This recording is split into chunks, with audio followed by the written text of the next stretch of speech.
Okay sir, mga boss, good afternoon. Meron na naman tayong bagong tutorial ngayon. Meron tayong temperature controller, solid state relay, and sensor or timer switch. Okay?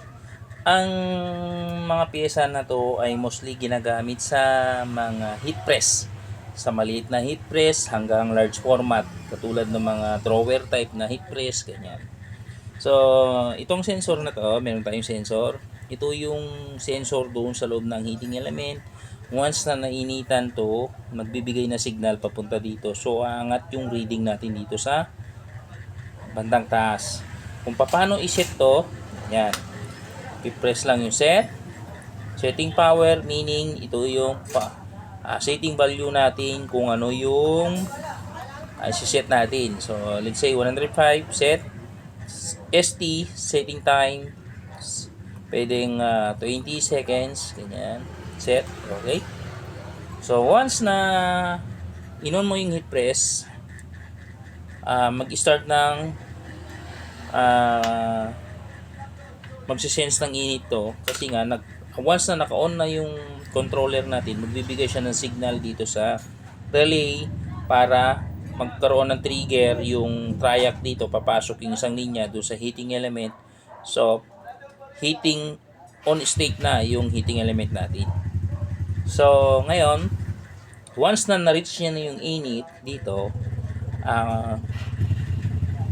mag-automatic siya na patayin yung relay natin. So, yun yung magiging trabaho ng temperature controller. Hindi siya mag-exceed or hindi siya susobra, ganyan, or hindi rin kukulang yung magiging settings natin dito. Okay. So, ngayon, ang trabaho naman ng switch ito. So, once na na-reach na natin yung init at magpe-press na tayo, itong switch mostly naka-mount ito doon sa baba ng mechanical natin. Lalo na kapag maliit na heat press or yung malaki, large format,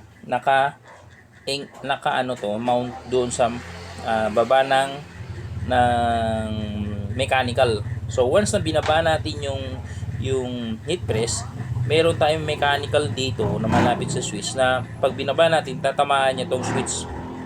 Actually may pointer to, so walang pointer kasi to. Pag tinamaan niya yung pointer ng switch, magsiswitch siya, magta-time. Okay? Magta-time siya. Yan, hintayin natin matapos yung time, tapos meron tayong maririnig na buzzer. Yan. Okay, malapit na. Okay? Once na nag-buzzer na yan, aangat ulit, magre-reset ulit siya. Okay? So, bibigyan ko kayo ng basic troubleshooting.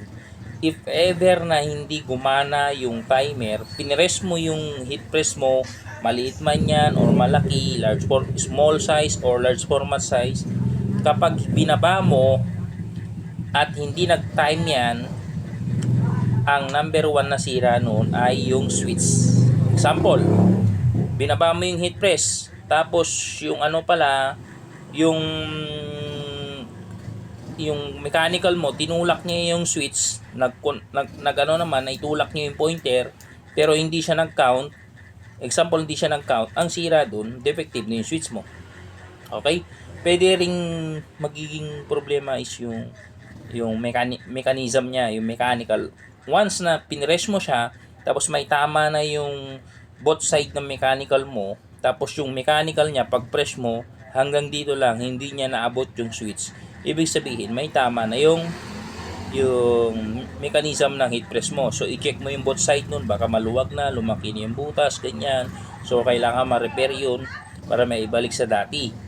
Or, kasi kapag hindi mo ginawa yun, kahit anong gawin nyo, hindi gagana yung timer. Kasi nga, pagka pinress mo, hindi na makakaabot yung mechanical natin. Okay? Or may isang paraan naman na para madaya yun, pwede mong palitan ng limit switch na may mahabang pointer.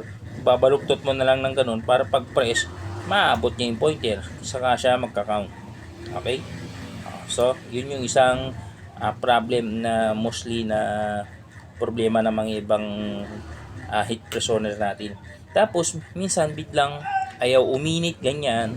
Ang sira naman nun, either sira ang relay, nasusunog na dito sa bandang load side, or may putol na wire doon sa loob ng heating element. Yun lang yung mga ano nun. Pag nagkaroon naman ng error dito sa taas, ang problema noon is sensor 100%. Okay? Ngayon, once na ano naman na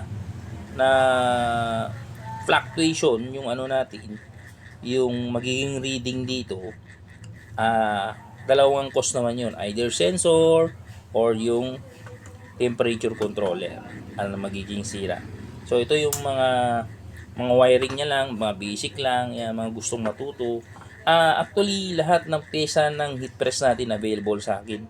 So if may kailangan kayo, controller, relay, sensor, etc., mapa clamp type man yan, or drawer type, or roller, meron akong pyesa. Kontakin nyo lang ako mga boss. Salamat.